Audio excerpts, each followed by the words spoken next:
Just a few days ago, we were literally homeless, living in the hotel in the UK, but we've rented a flat. And if you want to go through this experience with us, that's what this vlog is about.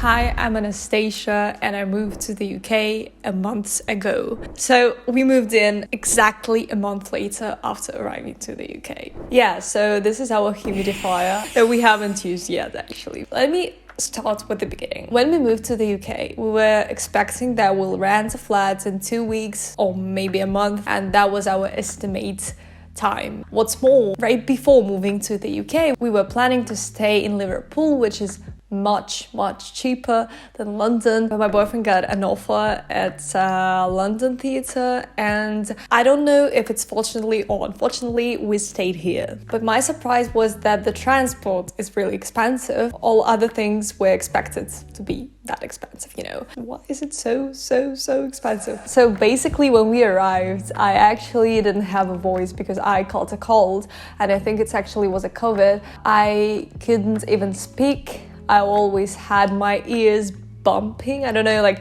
I couldn't even hear people. We were staying in Heathrow Ibis budget, and that is a great option for those who want a cheap night stay. Unfortunately, this is not an advertisement, but I would love to. Good morning. So it's been 1 week in London. We are moving out from this amazing hotel. I was sick the first week and I didn't have a voice, so now I can finally talk. Right now we are moving to a studio, and hopefully this is an okay studio. While looking for a flat, you always find some places with shared bathrooms and shared kitchens, which is totally okay. But we wanted to find something cheap, but at the same time have private bathroom and private kitchen. So hopefully we did the right choice. Now we are going to the bus station with all these things, and here is what we see every day. So yeah, this is a great hotel, but the problem is that we need an oven and the fridge.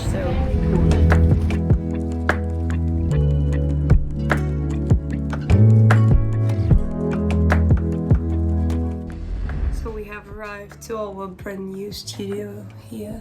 It's super small, but we still like it. Hi. Yeah, we already went shopping and bought a lot of, normal products because for 1 week we were eating, like sandwiches, some snacks rather than normal food. So right now we are cooking ravioli. Is it called ravioli? Well, okay, something Italian. For now I feel like a bit, overwhelmed because we were carrying these 2 suitcases into buses and to get here, and then we went by foot for a long time. Thank you. So it's tea with milk.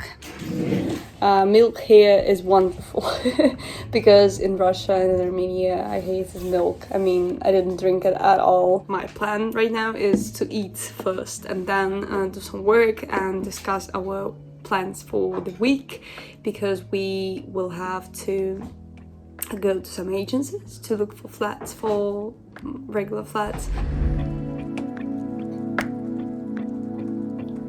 We started to go to the agencies, and unfortunately all the agencies declined our applications because of the reference check. Problem is that we've just arrived to the UK and we don't have anything to prove our international income because our banks are from Eastern Europe. This was the first major problem that we faced. If I were a bit, active and a bit, kind of interactive, probably I wouldn't piss off so much. But actually I did, because it seemed really impossible to rent and to find finally a flat. I used to cook some comfort food to just calm my mind and make myself at home. And also during our stay in this flat, we experienced the most unpredictable thing, which is Diwali, an Indian celebration with lots and lots of fireworks. And since we are from Eastern Europe, this can be a bit damaging for us because this is the direct association with all the problems why we left our country. We went to a few agencies and also we texted a few agencies, and in the end turned out that no one is going to take us. Say hi.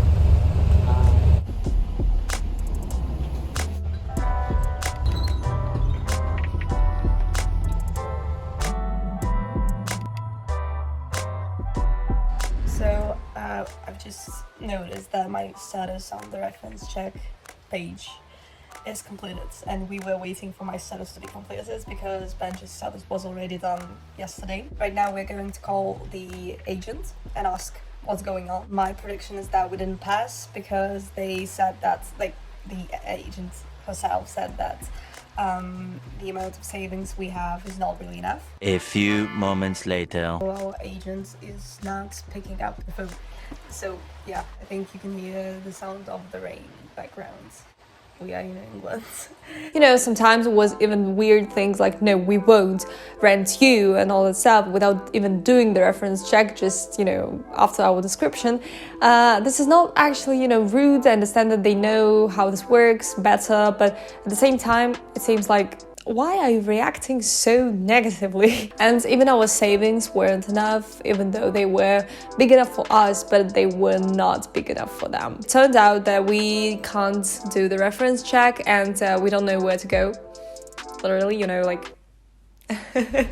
Not so long time ago, I've noticed that cooking is something that helps me clear my mind, and that's what I was doing during my stay in this studio flat. And we found a wonderful website called OpenRent, and we knew about it, but for some reason we tried to do agencies first. And actually we texted a few landlords, and our first strategy was just to text and try to have the viewing and talk to people in person. But the second, and that was actually a failing strategy, because when we met with our first possible landlords, they weren't satisfied with us because we weren't, you know, really explaining what's going on. Well, actually I understand this now, but back then it seemed like we provided everything we need. We made a holding deposit and they sent us back because just no. Sorry. It's Wednesday and we are about to go to the city near London called Tunbridge Wells. This is not a bad option because in general the price for the ride from Tunbridge Wells to London is around £9. But right now we've just paid £19 because we bought it just, you know, a last minute ticket. Yesterday we got a rejection from our previous hope. It was the agency that really was trying their best to do the reference check, so we failed again. Honestly, I'm losing my faith in finding anything before Christmas, but the problem is that we have to do this right now because this flat that was supposed to be our home in case something goes wrong is now booked. Generally, it's really exhausting. Every process of looking for an accommodation for a flat in any city, in any country is exhausting, but here it's more exhausting.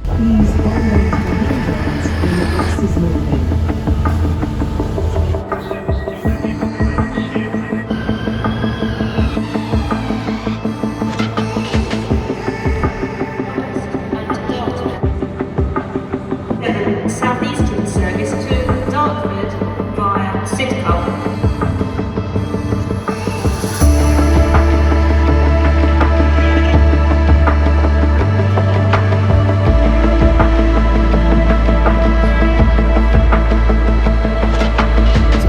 Tunbridge Wells, and it looks much better than I've imagined.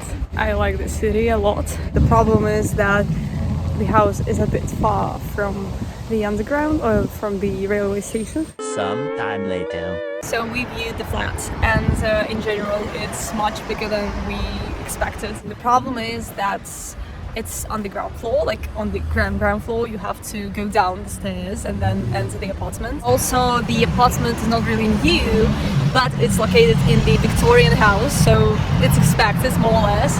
We are not sure if we want it, and the problem is that we didn't manage to go around the OpenRent reference checking because the landlords, they want to do the reference check through the OpenRent, and more likely we won't pass again. So right now we're thinking, and we don't know what to do because we need to place the deposit if we want to do the reference checking, but at the same time the reference checking will be probably failed, and this is the problem with all the other properties as well, how we're gonna manage it and how we're gonna handle it. So let's see how it goes. And this is a bit, it's not offensive, it's a bit disappointing, because I know that, like, for myself, I know that I'm a very, very responsible person, and there was no month in my life that I haven't paid my rent, because that's the only thing that actually I live for, because, you wake up and you think, I need to pay rent.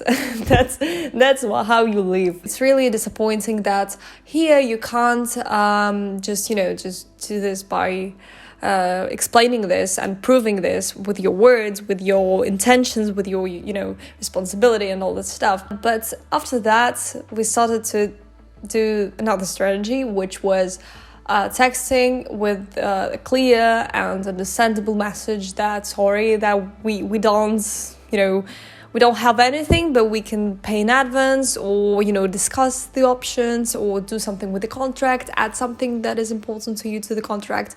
And actually worked, because we found a wonderful landlord who was okay with showing us the flat and then discuss our possible options. Drinking tea from our new cups with I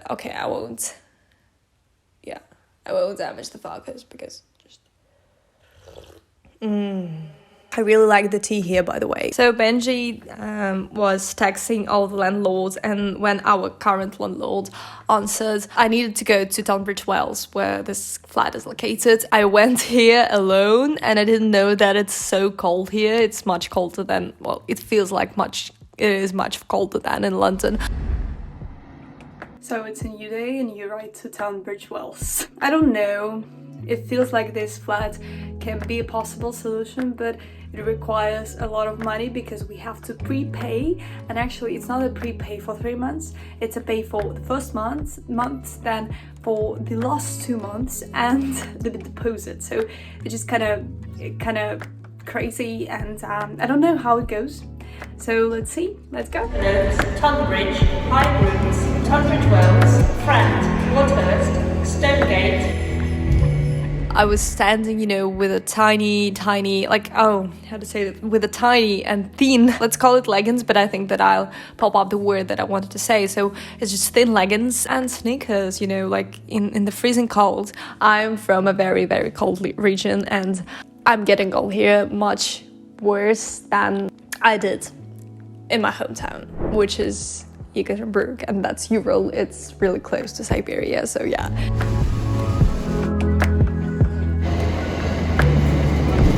Generally, everything went smoothly because of the landlord, because, this situation generally taught me that there are people who are willing to help, and there are people who care. I think that paying in advance was a very great decision, but not everyone can do that.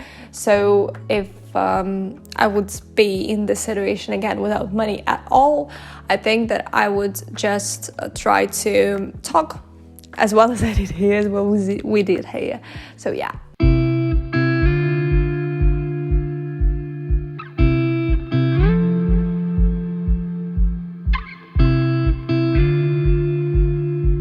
This is how actually my month passed, because we were really worried that we would be homeless. Let agreed was on 17th of November, and we had to wait 2 weeks for the tenant that lived here to move out. So we were waiting and living in the hotel. Good morning. Today we are moving with another 2 big suitcases.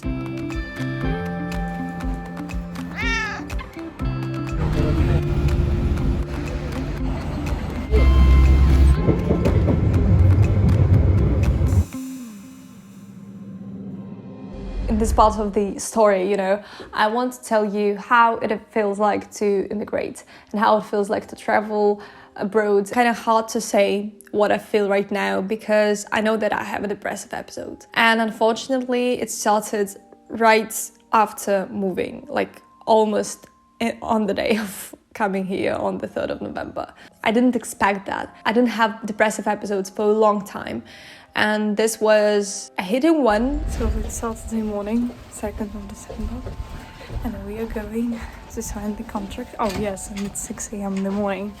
We woke up on 5 a.m. in the morning.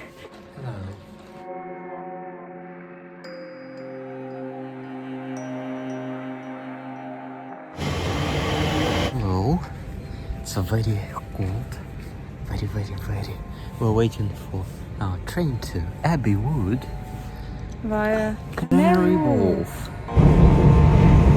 Good morning, this is London Paddington. There's literally no one on the station. Yeah, we are sitting here because it's warm here. So we finally did it, but honestly, I was almost dying right before designing the contract because it was freezingly cold while we were going here and also on the station. I don't want to leave this place. I feel like I'm dying. And my first reaction, my first psychological response of my mental health was to be happy and to be extremely happy about everything that is going on. So, like creepy happy, like in horror movies. I was laughing at everything, I was enjoying everything, I was making it feel like everything is okay, everything is normal. Of course, I wanted to be strong for my family. I wanted to be strong for everyone who was telling me that I wouldn't make it, and there were a lot of people like that. And I wanted to prove them something. I wanted to prove them that no, I'm happy, you see, I'm happy. And even though I had a terrible, I think it was a COVID, but never mind, like a cold, yeah, I got a cold and I felt terrible. Even though I had this condition, this physical health condition, I tried to make it look like nothing is happening, like I'm feeling okay, I'm all right. But actually I wasn't happy. It was for nothing, This was my first thoughts when I started to think, because first 2 weeks I didn't. I was like in a very, very crazy state, trying to hide my problems that appeared and trying to run away from them. When this happened, I started to think, what if everything that happened to me, what if this is not what I was looking for? And what if everyone who was telling me that was right? And maybe I shouldn't, and I didn't have to move or something like that. And maybe this was a stupid childhood dream. I started to think about that, and I didn't come to any conclusion except for it's okay to be depressed after the movie, and it's okay to be lost in immigration, because this is still an immigration. Even when you immigrate to the country of your dreams, it's just something that there are a lot of things that you can't get prepared to. And probably, I don't know what can help me now, because I'm really trying to do some, adult things, sign the documents, organize deliveries, reading about how to pay bills and taxes and all this stuff. But you can't do it fully, you can't enjoy it while you are depressed and while you think that you made a mistake. I started to do some simple steps towards overcoming this, because I realized that at one moment I didn't want to leave, and I was like, why am I doing this? Why am I here? And all these questions. And I think that everyone in immigration faces this at one point. I felt ashamed of it. I felt that if I have these feelings, this means that I was wrong, and that all the people that were telling me otherwise were right. And it's hard when you don't have support around you, because, everyone is living their lives, and you understand that this is your responsibility, your choice, your responsibility. People who don't travel or who are not willing to immigrate, usually they feel like immigration is a hard thing. And it's good if they understand that this is just a very, very hard thing for your physical and mental health, and they just tell you this and say, but if you want, it's your choice. But on the other hand, there are people who just tell you that this is a bad decision, and they wait for the moment when you feel upset. They wait for the moment when you feel broken because of everything that is happening, because for them it's considered to be the victory, because they think that this is the proof that they were right about you, about your plans, about your decisions. And yeah, but that doesn't work like that. These are my thoughts after a month of immigration. Well, actually, it's 6 months of immigration. It started on the 1st June of 2023, but 5 months were spent in Romania. By the way, if you haven't watched my amazing video about Sarkazor in Romania, please do, because probably this will be your next travel destination. It's really beautiful out there. Hopefully we'll meet again. See you soon. Stay cinematic and don't be afraid of witches. Bye!